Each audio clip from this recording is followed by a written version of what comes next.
Hey everybody, this is Matthew Soltesiak, and you're listening to Not the Same Old Lions podcast, part of the Minute Media Podcast Network. This season, it's all grit. I speak with a variety of guests and interview key players, gaining more insight on what makes this team go. The Detroit Lions are now in a new, grittier era, and we look beyond just the kneecaps when it comes to the analysis. Welcome to another episode. In this episode, we talk all things Detroit Lions with a special guest from Sports Illustrated. We'll talk about how the team has grown from last year, look at camp insights from this season, and where the roster stands at this point. Let's get to it, Lions fans. Hi, this is Billy Sims, and you listening to Not the Same Old Lions podcast. Joining me is John Maakaron, founder of Detroit Sports Podcast. You can hear him talk Detroit Lions on the Detroit Lions podcast called Lone Wolves, and you can find his written work at Lions on SI, and of course that SI stands for Sports Illustrated. You can also follow him on Twitter at Detroit Podcast. John has covered Detroit sports for more than a decade, going all the way back to 2013. John, welcome to the show. Thank you so much. Always enjoy any opportunity to talk about the Detroit Lions. I see all the work you do out there in the community as well, covering the Lions, giving your opinions. I look forward to hearing what you have to say and what you're thinking about the 2024 Lions, a big year ahead. That it is. And John, is there anything I missed in your introduction that you want to make sure the listeners know about?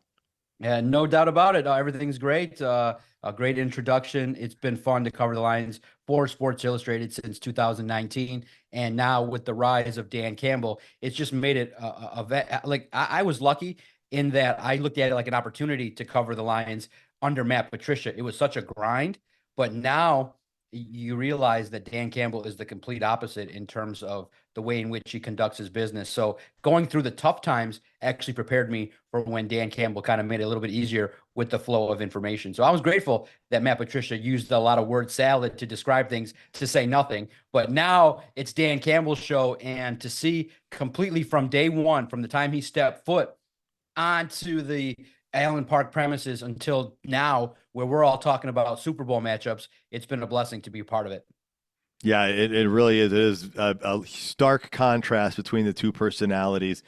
So let's get some of your detailed insights in a few different areas. Let's start a little more general because, you've covered the Lions practices regularly, attended their games. I just want to know in general, how is this group looking compared to maybe a squad from a year ago at this time? Have you noticed differences? And you could even add it the year before that if you wanted, but especially this year compared to last year. Yeah, it's been intriguing. Really, a lot of people are paying attention to the defense. You recognize that Brad Holmes really understood that there was a clear weakness when you saw the secondary last year, especially against the 49ers. And when the momentum swung, plays weren't made, and unfortunately the Lions blew an opportunity, a real big chance, an opportunity that they had to get to the Super Bowl. So efforts were made to revamp the defense. And what I've loved is the defense has really gone out there day in and day out, like really with a chip on their shoulder, because everybody's talking about Jared Goff and Jahmyr Gibbs and what J-Mo can do. And it's a defense that wants to go out there and punch you in the mouth, and they're not afraid to punch their own teammates. And it's been crazy to see the level of violence and aggression that this defense is playing with on a daily basis. You see Derek Barnes, who's become an emotional leader. He's out there really on a day-to-day basis grinding, and I think he's kind of taken on that leadership role for that defense as well. And so I see a competitiveness, a drive, a grit, a renewed spirit to say, hey, we're not just going to let this offense just do everything against us. And you see Thierry and Arnold and Ennis Rakestraw prior to their injuries, you see their compete level. So I think that the defense has improved in terms of the talent level, and there's opportunities to make plays. Now, the offense kind of has had some rough days, but I think once they get it into gear, I thought the last practice that we saw, clearly we saw Jared Goff have one of his best practices. He was zipping the ball all over the place. And it was literally, my observation was, the stars shine. It was the J-Mo show. It was Amon-Ra St. Brown. It was Jared Goff zipping the ball over the place. So they look ready to me. And so the fun part of the job now is, with such a deep roster, you really are basically fighting for maybe 8 to 10 spots that are open in terms of depth. That's how good the roster is. And you just kind of see from just 4 years ago when Dan Campbell stepped foot out there, he was dealing with wide receivers and an offensive unit that really was conservative and not really that prolific, to now you have so many weapons that people are, obviously clearly satisfied with the top end of the offense, but they're really debating and looking at wide receiver 4 and 5. And you're like, I get it. I get the interest. But when you got the level of offensive talent that this team has, whoever's wide receiver 4 or 5 is not going to contribute that much. I would be shocked if that person even gets 15 targets for the whole year, because you have 5 players, maybe even now a rookie running back that's going to take the opportunities to get the touches. So it's a great thing to debate and discuss, but I just think that the talent level is so vastly different that it makes watching football on a different level. Like I really look at it like fine-tuned details on a daily basis as to how this team could look in the regular season, man. I feel like, and I've said it before, I feel like I'm watching a Super Bowl caliber team, and it's fun to see the day-to-day grind of a team that has such high expectations. Yeah, well, I love that insight about the defense kind of taking that chip on their shoulder, because you're right. The offense, I mean, having ranked so high statistically in so many categories the last year and a half, that you could see that. And the defense has had a lot more parts revamped. So you've talked about the practices. We've seen that with the players going against each other. But we haven't seen a lot of those offensive starters in games because most of them have been held out. You were able to go to the joint practices in New York. How did our offensive guys look against a different team? Because, you see them against their own team, your own tendencies and stuff. How did they look in those joint practices? What was your overall takeaways when they were going up against the Giants players? Yeah, it was fun to go out there. I thought it was a great opportunity to do something new. I haven't, for me personally, the opportunities to go on the road, I just haven't taken advantage of them too often. I like the opportunity to stay at home with a young family. So now as the kids get a little bit older, I'm taking a little bit more of an opportunity to go out on the road and to see things, especially with joint practices. Clearly having the knowledge of what happened last year, Matthew, it was crazy in that the talk from the Giants was they remembered, and I remembered it too, the first practice that was held in Allen Park between the Lions and the Giants last year. The Lions punked the Giants, and they were out physicaled, outclassed, and the Lions really put together a great practice, and everybody remembered it. So the Giants came into it just looking to get physical with the Lions. They were just looking to, hey, we're going to set the tone, and we're going to not let the Lions do anything in regards to, we're not gonna have our physicality question. We're going to go toe to toe with the Super Bowl caliber team, and that's what they did. There was a lot of pushing and shoving, and the first thing you noticed was one of the first guys that was getting chipped a lot was Amon-Ra St. Brown, getting a lot of extra nudges, getting a lot of extra attention. So you're like, wow, the Giants took notice of the Lions stars. But Amon-Ra wasn't going to take it. He was one of the first ones that first day to start swinging. And we saw, right away, like, oh, this is going to be different. But I thought the highlight was Goff tossing balls to Jameson Williams. He clearly, when he turned on the Jets, boom, it was a nice sight to see. He burned the Giants defensive back, and he was like maybe 3 yards past him, and he got a touchdown. He got a red zone touchdown as well. I thought the offense acclimated well. Now, on the second day, you did start to see a little bit of concern with the second string offensive line. Some of the depth players were kind of sloppy, a lot of flags, procedural type stuff. And I thought the Giants acclimated themselves well in a lot of spots. In terms of the Lions defense, I thought they struggled with Malik Neighbors, but who wouldn't? I mean, he put on a show, he put on a clinic, and he was just doing his thing, and he was ready to showcase in front of the world what he's about. But I don't take too much into that because, look, Malik is a top 10 wide receiver, and you look at it and you say, hey, he's going to do some things. And these practices, while they're very competitive, you're still not game planning. You're not putting together intricate schemes. The quarterback can't be touched. So what my takeaway was the starters were ready. They got a good week of work. I thought that Penei Sewell and Taylor Decker handled themselves well throughout the week. But the name that is constantly being written in my book that's just constantly shining and showcasing is 97. Aiden Hutchinson just looks like a monster. He's ready to go. He's constantly in the backfield. He definitely put forth a nice effort against the Giants. But really, what was unfortunate was you thought day two would be a little bit cleaner after the first round of brawls and stuff like that. But it was just as wild and ferocious on day two. And it was tough, Matthew, because it was so hot. The heat was bearing down on all the reporters, and there was just no shade. The fans in the stands got shade, but we just had to, bear it out and tough it out. But it was just really, tough because you just physically noticed how hot it was out there. But all the fights that took place, then you see Malik Neighbors taking a swing at Kirby Joseph, which really is not the most wise thing to do. And then another brawl started. So it got chippy. It got chippier as the practice went on. They had to actually cut a period short to cut practice because I truly believe if the practice would have gone on, there was going to be 150, there was going to be 100 people brawling, and they were going to have two teams just going at it. And so that cooler heads prevailed. Everybody got off the field, and we got to get some hydration.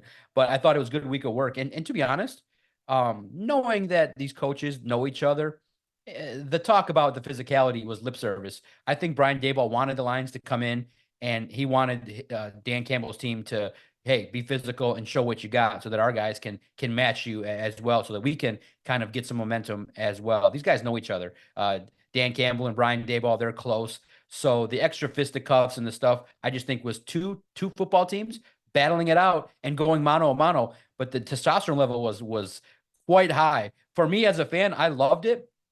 And the extra minutes to kind of not focus on a practice because there's so much going on was great. But I thought the Lions got a great week of work with those two practices. The game unfortunately sucked, which was, that's how it goes sometimes. It does. And that's why that perspective from the practice is so important. I was at the practice a year ago when they had the joint practices in Allen Park against the Giants. And I do remember the chippiness there between current and former Lions players on both sides. And so that was an interesting thing. And so not a surprise that they were physical. And I appreciate the part you said about, Brian Daboll probably wanting the Lions to come in and be physical because his team is in a very different spot than it was a year ago. And that insight on Aiden Hutchinson, I mean, none of the Lions fans have been able to see him except in practice, obviously. So that's encouraging to see that, hey, maybe he's going to take even another step. And the fact that he already took such a big step last year is like, man, I mean, boy, did we get lucky and hit a home run with that number 2 overall pick. I mean, the last time we got that lucky with the number 2 overall pick was probably when Jamarcus Russell went number 1 to the Raiders and we got Calvin Johnson.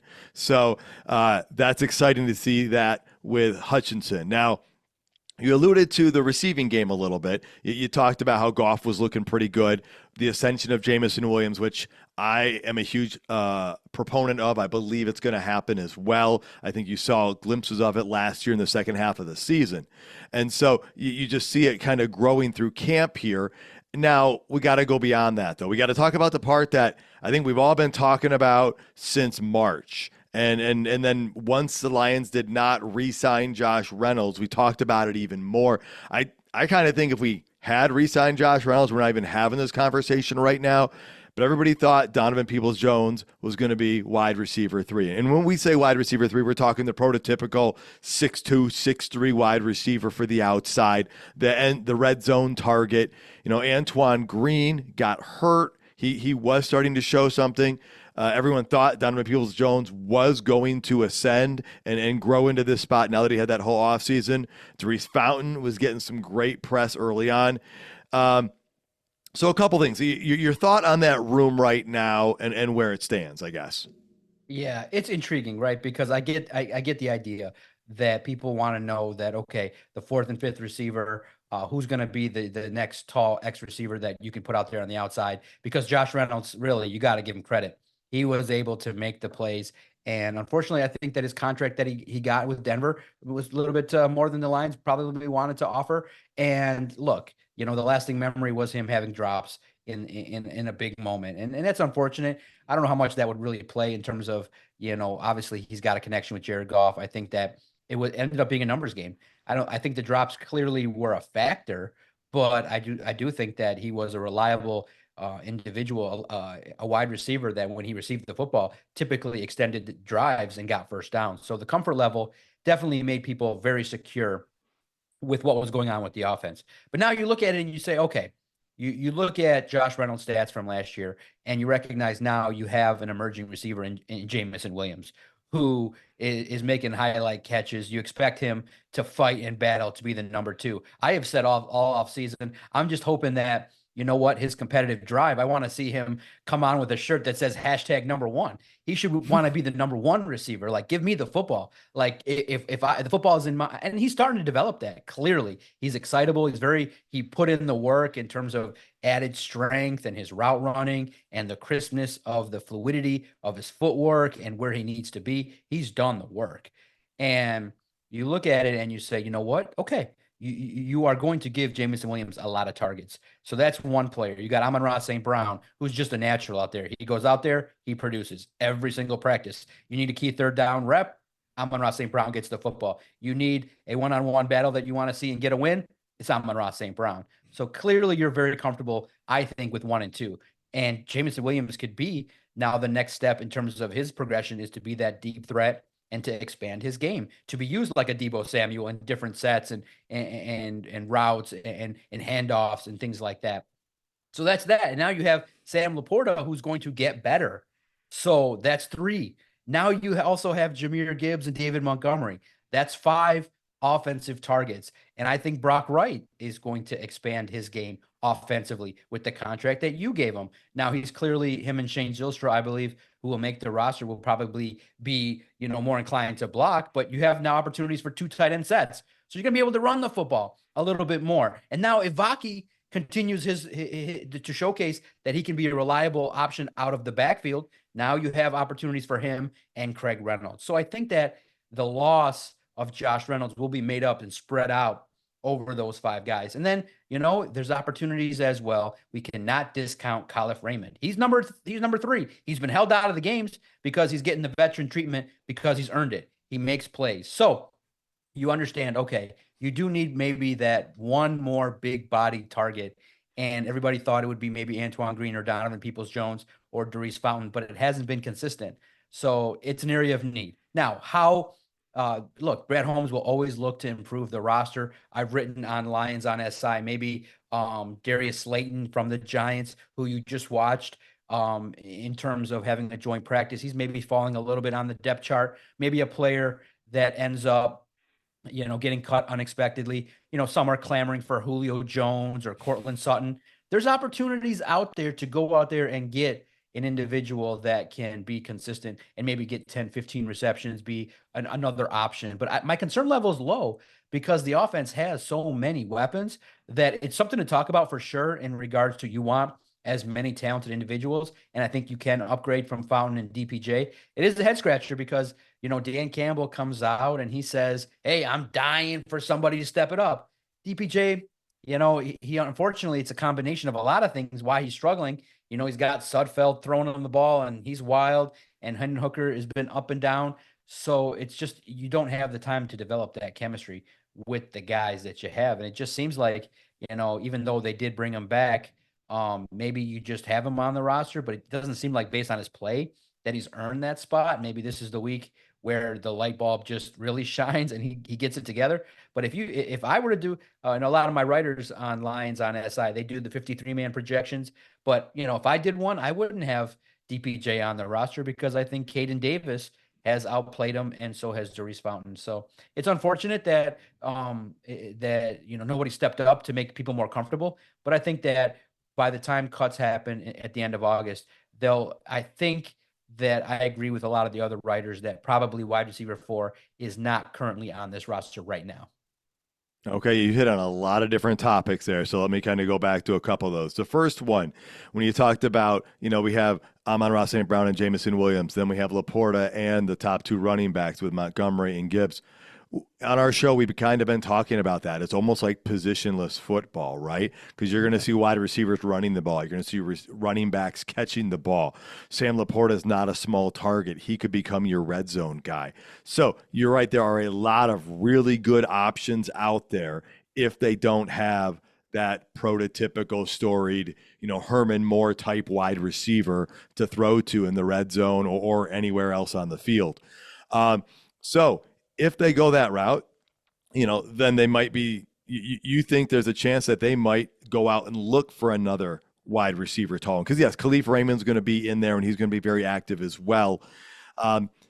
Let me go back to why maybe somebody hasn't stepped up, because you're right. Coach Campbell's asked someone to step up, and he's even hinted that they might even carry an extra running back if they don't have the right wide receiver stepping up. And yes, we could see Sione Vaki stepping up more and having more of a role. I mean, we saw those dump off passes in the last game. You touched on the fact that there are a variety of reasons perhaps we haven't seen the most. Now, that wouldn't explain what we maybe haven't seen in practice, but the first game, ugly game, bad weather. Second game, much better weather, much better offensive line protection. But it comes down to, here's my question. Does it matter that it's Nate Sudfeld throwing him the ball and Hendon Hooker, who was in bad weather conditions, got knocked out, and then he's still learning a lot right now. And, could there be a chance that once Lions fans see him with Jared Goff, there's a better chance of him succeeding, or is it he's not getting separation and it's just still a disappointment at this point? Yeah, no, and you make a good point in that as you were speaking, and as I recall some of the things I've said on previous podcasts, you look at it and you say, okay, DPJ could be, an individual where you say, okay, we're not expecting much, but just to go out there and, be an option for, a 15-yard slant route or an out route or a comeback route, that you don't need all that many targets toward him. You just need his big bodied frame out there that he can high point the ball on occasions. And that's where I could see, I would not be surprised if he makes the roster, because they're investing in him and they just want to see what he's capable of. But yeah, unfortunately for him, he's being showcased, but he's not producing. And when your coach says, hey, I'm dying for someone to step up, the person that did was Caden Davis. He made a play. He got the football and ran it 42 yards for a touchdown. He's been getting open and making plays. And so has Isaiah Williams, who also is a little bit similar to Amon-Ra St. Brown. You project him to kind of be on special teams. I think he makes the team. He's been consistent and he's done everything that the coaching staff has asked for. So that's where DPJ, you could say, okay, if you go out and get somebody else, it's a situation in which I'm not concerned, because you already have, like we said, 6 options that on third down, if they're going to a DPJ over a St. Brown, Jamison Williams, Sam Laporta, Jahmyr Gibbs, David Montgomery, Sione Vaki, I'm going to be like, what's going on? Why is that number? Why is 12 being called in any of the formations on third down? Why is DPJ's 19 being called when you got 6 other guys that are so much better? And you just, for the most part, you could just dial up that number 14 and he's getting you that first down. And I just think that the Lions offense is going to be in so many advantageous positions. They're going to run the football behind a great offensive line. I don't see them being in 3rd and 7 far too often. I think they'll be in 3rd and manageable quite a bit, and they'll move the chains. So I think people are clamoring to know about wide receiver 4 or 5 because they want the entire 53-man roster to be all pros. I get it. But at the same token, when you got 6 players that are really solid and are emerging and getting better, we're not even still talking about Jahmyr Gibbs running the ball explosively, getting out of the backfield. You could have Elvin Kamara on this roster, and you got David Montgomery, who I think is gonna be in tandem with Gibbs to have 1,000 yards. So to put it, it's good to talk about, to explore players on the roster, to have as many talented people as possible. But if wide receiver 4 is not as prolific as people want, I don't think it's going to be a factor at all for this football team. I just don't worry about it too much. But other than the fact that, you could definitely, for another red zone target, need a big bodied person, and maybe DBJ steps up this week. You hope. Yeah, and it's just amazing how much the conversation has shifted in the last 2 years. I mean, remember when we didn't know who wide receiver 1 and 2 were going to be, and we were like 2 weeks away from the start of the season? And obviously, this matters because expectations of the team have changed. But like you said earlier, we're looking at a very different situation that we've talked about on our show. We're going to be really sad when roster cuts come, because you're always sad because you don't like to see that for somebody, but there's going to be some talented players that we're going to see some other teams probably want to pick up. And Isaiah Williams is one of those guys who has definitely, when I was at camp earlier this year, he looked really good, and he, had some great moments against Kansas City. And so that'll be that'll be an interesting to keep an eye on. But like you, I don't think the sky is falling if we don't bring in another person for that wide receiver 3, 4, 5 spot, because we do have so many weapons. We do have so many options available to us. I want to stay on the quarterback position for just a minute, because I know you've been around the team long enough that I think you could maybe shed some insight on this. And, you were there when the Lions had Blau and Boyle as the backups. And, from watching them, whether it was on Hard Knocks or in preseason, it's just always something a little bit left to be desired on the table there with the play in the game. But I understand, I'm sure they were pretty good students of the game and were able to help coach up other players and get them better, and even coach up, the starting quarterback, Jared Goff, before game day. But they were gone, they've left, and we've had Nate Sudfeld come in. And the lasting, my first memory of Nate Sudfeld, and unfortunately the most pronounced memory of Nate Sudfeld, is when Jalen Hurts was benched. So Nate Sudfeld would play the game for Philly, and half of the media felt Philly was trying to lose that game, and that's why they were keeping Jalen Hurts on the bench. And so that was my impression. Now, I know coaching can really change a player. I mean, Tua Tagovailoa talked about it just very recently on how much a change in coaching really helped him grow as a player. And so I'm never going to doubt the ability of Dan Campbell and his staff to coach a player up. But it seems like we've seen the ceiling of Nate Sudfeld as a player. He's practiced well in spurts last year and this year.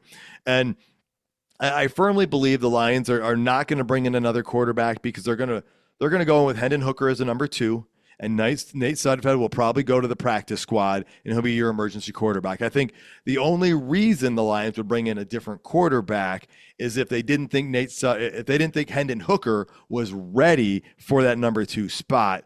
So I guess my question for you is, long roundabout way, is can you explain the Nate Sudfeld situation, the circumstance, and is there a reason that with a player who's been around as many years as he has, with having as little experience as he has, that they're sticking with somebody in that prototypical situation versus a different protege?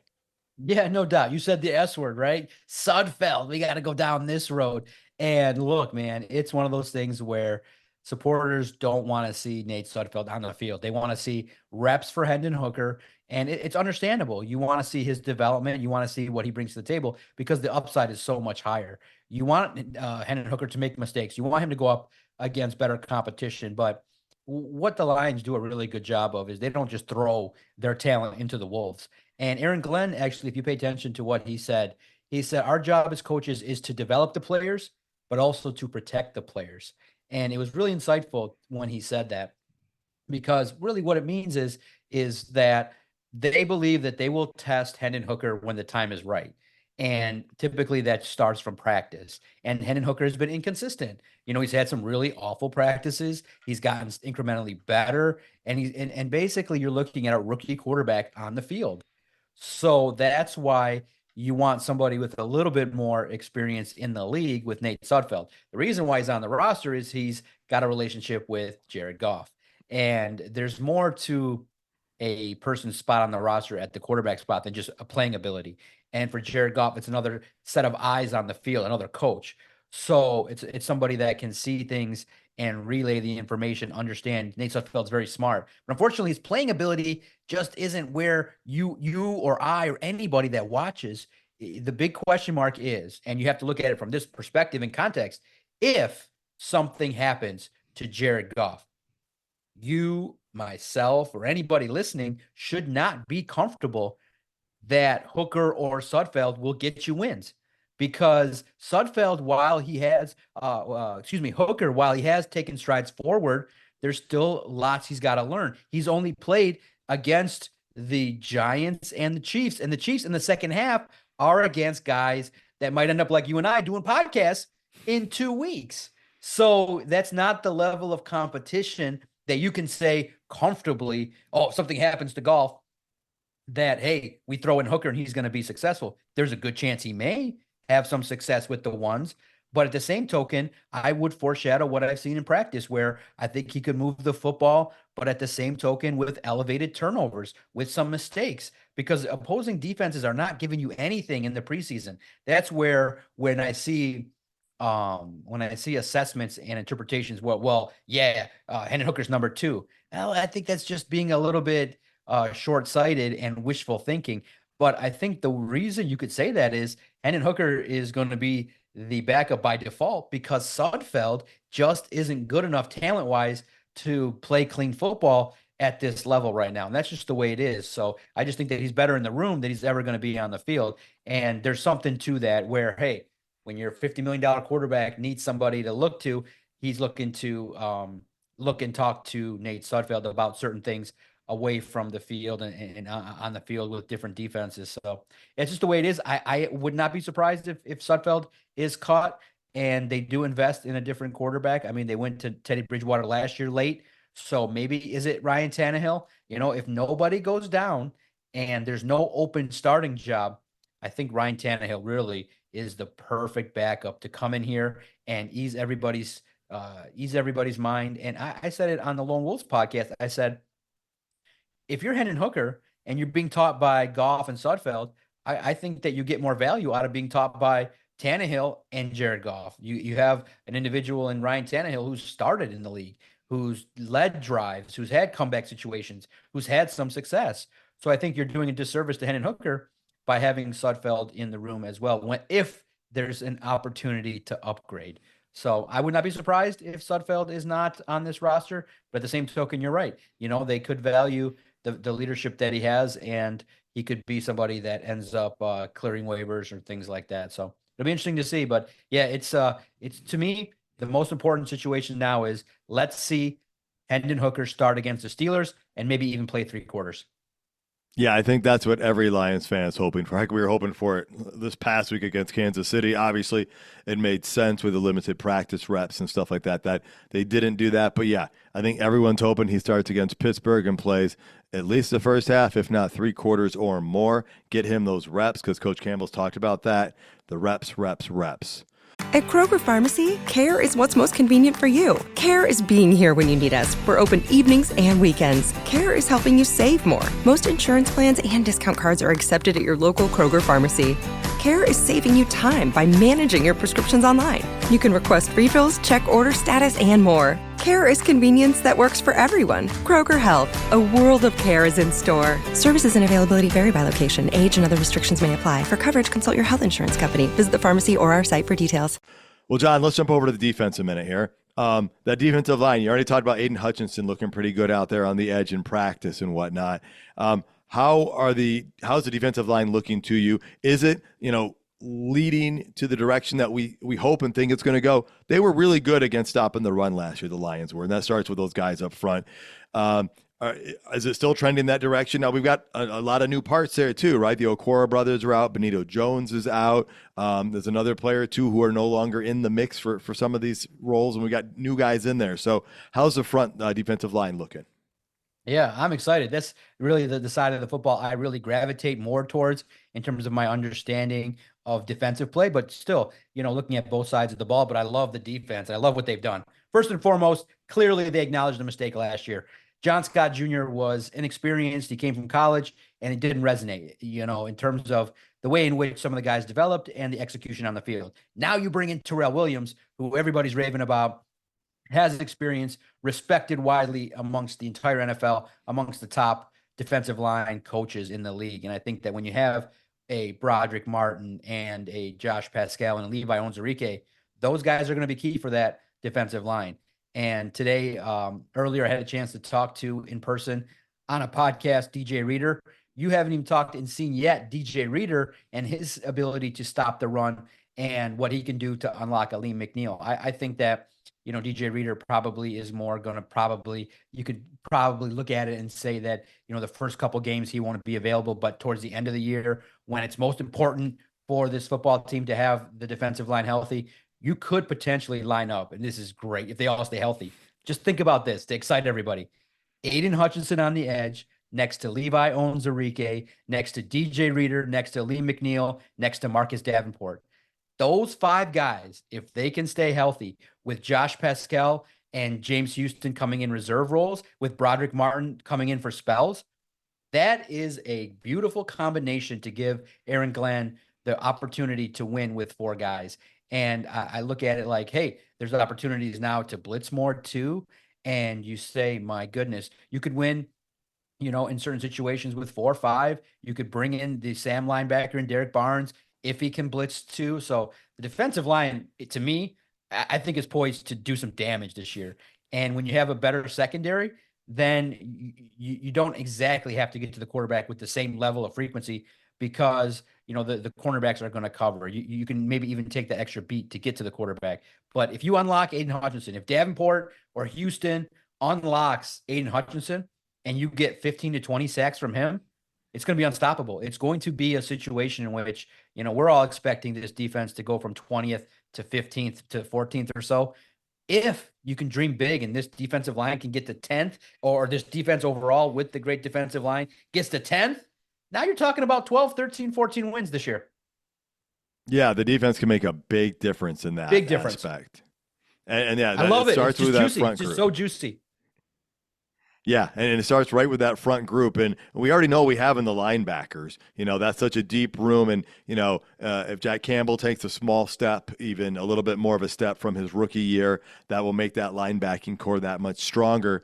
But you hit on the area that probably has the biggest question mark, has the biggest turnover. The defensive line has some turnover, but the secondary has so many new parts. It's looking like Davis and Arnold are probably going to be our 1 and our 2s, our top 2 defensive backs. And I'm wondering about the nickel spot. Do you see that being Rakestraw or Robertson? So, and again, if you see something different than what I just said, let me know. But what's your assessment of the secondary before we get to the safeties? Yeah, the secondary, I think, you got Carlton Davis, who's looking to prove that he is a number 1, that he can lock down and play and really compete hard against opponents' number 1s. And you got Tyrion Arnold. I think that he's going to compete at a high level. Yeah, he'll take his lumps early. He's a rookie, but he'll also have moments where he'll definitely start to show progress. So I think the early part of the season will be key to evaluate.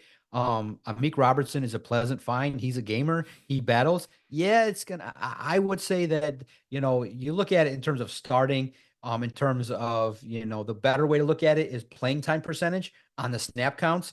And I think that, excuse me, Robertson will get most of the reps at nickel, but Ennis Rakestraw is going to play quite a bit, especially if he stays healthy. I think you can move him in different matchups to the outside. You can move him to nickel, and he can do a lot of different things. So I expect that Ennis Rakestraw is going to be around 50 to 70% of playing time percentage every single week. But Amik Robertson is going to compete at a very high level and will do some things, brings that dog mentality. He's out to prove that he belongs as well. So I think collectively you can mix and match the parts at a very, very, very solid rate. And then, also too, at the same token, if there are matchups that are difficult, you can also slot Iffy on the outside as well, opposite of Carlton Davis. So you have Aaron Glenn has a lot of options. And he said, you can kind of tell that, hey, he can kind of deploy a game plan, that any game plan that's needed to suit the Lions' needs, it can probably be deployed with the talent that they have in the secondary. I'm excited to see it. Yeah, I am too. Again, it feels like they're going to be a little fluid back there too, where some guys might move between nickel and safety. We already heard Brian Branch is going to be playing more safety because they want him on the field more, is what it sounds like. But like I think you just said it's going to be situational things that will dictate the personnel on there. And so even though people want to know who's the number 1, who's the number 2, who's the nickel, who are the safeties, you're probably going to see 3 or 4 sub packages throughout a game that, depending where they're at and what's going on, you're just going to see a variety of things, which is also going to keep the other team's offense on their toes, not knowing what to expect. So that's exciting there with that secondary. I think the biggest thing I'm going to say, and I'll probably say it again in the next few shows I do, is give the secondary some time to gel. You got a lot of new guys, a lot of moving parts, and they're still getting the feel for each other. But that is exciting too. And if they can just cover a little bit better for a little bit longer than what happened last year, that increases the chance of the sack totals going up because the quarterback can't throw it as quickly. So, all right, John, let's look at the whole roster. 53-man roster. It's coming up soon. Is there a certain guy who has caught your eye in camp that you're like pulling for? You're like, man, I really hope this guy makes the roster, that maybe he was counted out, or maybe he's struggling to make the roster that people thought was going to make the roster. Is there one guy that you're like, hey, I'm pulling for this guy? Yeah, no doubt. Real fast too, you know, and you look at it too with the secondary, you get Puka Nacua and Matthew Stafford week 1. So right away you get the test. So it'll be really key that they get off to a good start. Yeah, training camp always produces great stories and things like that. You know, I like the Doris Fountain story. He thought about retirement and really worked towards getting back out there and dealing with things. I like Uku. I think that his story is great in terms of resiliency. A player that has dealt with multiple injuries in college and is working his way back and having some success. So you always pull for guys that have kind of battled some things mentally and their confidence and also make plays. But it's just about consistency in this league. And you look at it and you say, hey, when you've been given an opportunity, if you take advantage of it, it's great. I think Matthew Betts really is somebody that has an opportunity to grow with this football team. If he doesn't make the roster, maybe he ends up on the practice squad here in Detroit as he continues to develop. And even if he makes the roster too, as another depth piece, somebody that they're trying to work, it's just unfortunate when you hear that they tried to move him to Sam linebacker. It just kind of was flooding him with a lot of information. Same with James Houston. So it kind of limits a little bit what you can do with them, but you can never have too many pass rush specialists. So I'm all down for that if he can showcase a little bit more in the final preseason game. But to me, I think he's going to make the roster, but I'm pulling for him greatly. And it's been great because I can kind of tie it all together. In my time covering the team, I really didn't have a lot of player guests on my podcast. It was a lot of opinions. It was a lot of bold takes and a lot of in-depth stuff about the team from an insider perspective. But I always knew I could interview a lot of talent and a lot of players. So when an opportunity presented itself to interview Jake Bates, I just said, I'm going to take advantage of it and have an in-depth conversation with him. And he was great. He was very open and honest and forthright regarding, you know, what it was like to have all that fanfare, what it was like to kick a field goal and have everybody talk about you and then end up in the place where you've kicked and had that level of success. So to see him and to then now kind of foster a relationship where after practice, I can go to him regularly and get some insights. And then to talk to his position coach, who's even more open, and Dave Phipp, one of the most open and honest position coaches, you really kind of get an insight into, okay, how's this kicking situation going to go? And it's intriguing because that player represents something about football that's unique in that he's got an intangible, but not a lot of experience. The man, if you're out there, if you were out there, you heard how the football just comes off his leg. He's got a monster leg. Legitimately, he's probably got 70 to 75 yard range. But it's going to be, can you kick that football straight through the uprights? That's going to be the key. You saw him miss an extra point, but he did go 4 for 4. So I'm rooting for him to make the team and to become like a Harrison Butker or a Tucker, where he's just Mr. Automatic. But it's just difficult because he's inexperienced in terms of kicking in the NFL. And you hate to put it out there in terms of bad juju, but could you imagine if he's got to make a big kick late in the year? I think at this point, many people would still have their heartbeat palpitating. They know that he can get there, but will it go through the upright? So I'm rooting for him. I think that as long as he can keep another kicker out of the locker room there, it's his job. And man, it's just fascinating because the man can boom the football, but you just sometimes don't know where it's going. Yeah, he's a really unique specimen and a very exciting story. I actually wrote a nice article on notthesameoldlions.com about him and about how that kick in the New York Giants game may have been a kick that elevated him. And I drew a piece from history back in 2001 when University of Maryland kicker named Nick Novak hit a big kick against Georgia Tech, and from there went on to have a great college and a great NFL career, 10 years at that.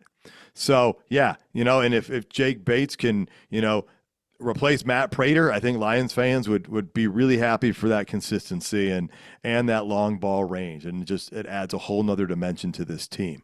So, John, you did earlier mention you sat down with DJ Reader, and I happened to listen to that podcast already. And I know DJ's got a great reputation for being a person who's involved with his community. And, I'm going to encourage listeners to go out and check out that conversation that John had with him. But, John, if you could just give the listeners one takeaway you had after sitting down and talking to DJ, what might that be?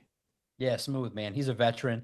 He understands what's going on. And you feel for guys that have battled multiple injuries. You can just see the passion that he wants to be healthy. He wants to be part of this football team. And he's battled a couple significant injuries. He may not be ready for the start of the season, the first week or two, but I know that he's putting in the work to get out there, and the potential is there. When he's healthy, that he can be a run stuffer and take some attention away from Ali McNeil so that he can operate and do his thing. So I think he's going to be a valuable piece later on in the year. And I think he's got a lot to prove. I think he's very personable, very friendly, down to earth. And I thought it was just funny, just on a side note, that, you work hard to secure an interview. And, me, I'm more, if you know me personally, I'm more of a behind the scenes producer, podcaster type, not so much into the video, but I'm moving towards it because that's just the way it goes. And then you're like, okay, you get the photo of yourself, with DJ Reader, you're happy, you put it out there online. And the first couple things people are saying is like, man, he dwarfs you. And I'm like, yes. He is a 6'4", 340-pound defensive lineman. And I am a 5'4", 198-pound reporter. So if he didn't dwarf me, that would also be a little bit concerning.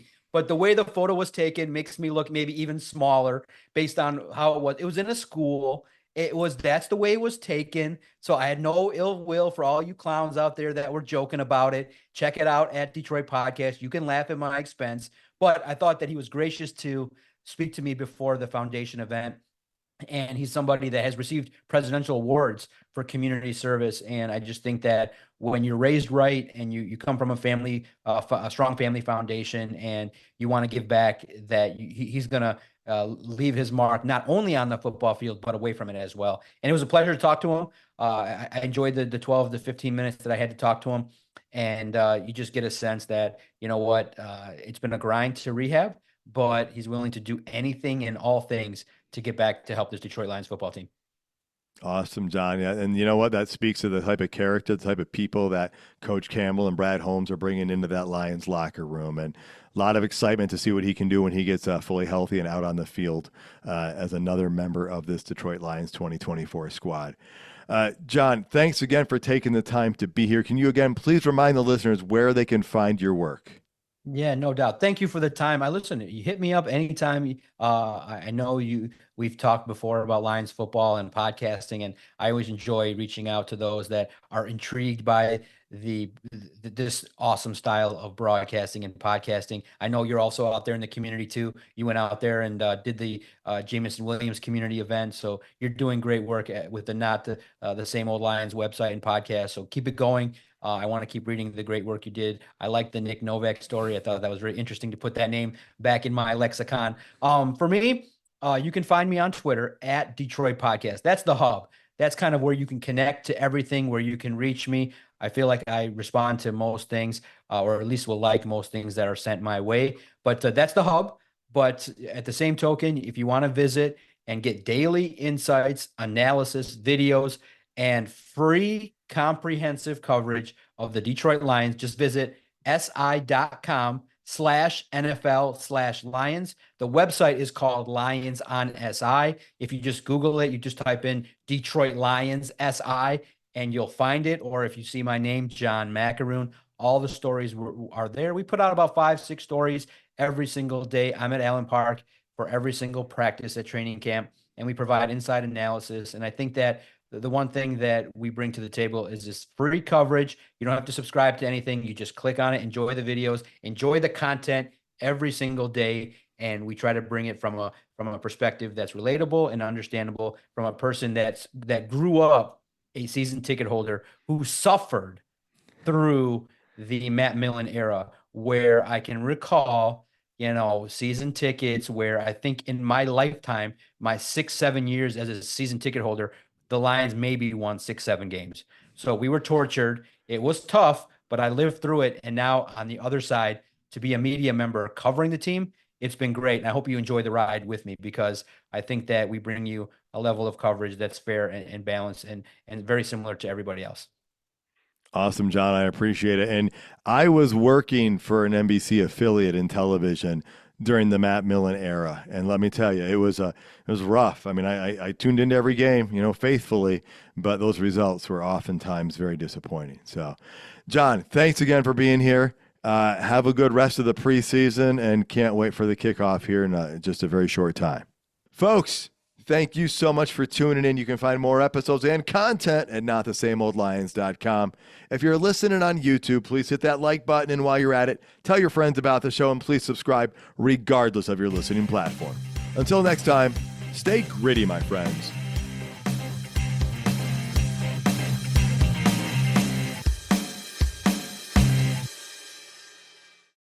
When you need mealtime inspiration, it's worth shopping Kroger, where you'll find over 30,000 mouth-watering choices that excite your inner foodie. And no matter what tasty choice you make, you'll enjoy our everyday low prices, plus extra ways to save, like digital coupons worth over $600 each week. You can also save up to $1 off per gallon at the pump with fuel points. More savings and more inspiring flavors make shopping Kroger worth it every time. Kroger, fresh for everyone. Fuel restrictions apply. When you need mealtime inspiration, it's worth shopping Kroger, where you'll find over 30,000 mouth-watering choices that excite your inner foodie. And no matter what tasty choice you make, you'll enjoy our everyday low prices, plus extra ways to save, like digital coupons worth over $600 each week. You can also save up to $1 off per gallon at the pump with fuel points. More savings and more inspiring flavors make shopping Kroger worth it every time. Kroger, fresh for everyone. Fuel restrictions apply.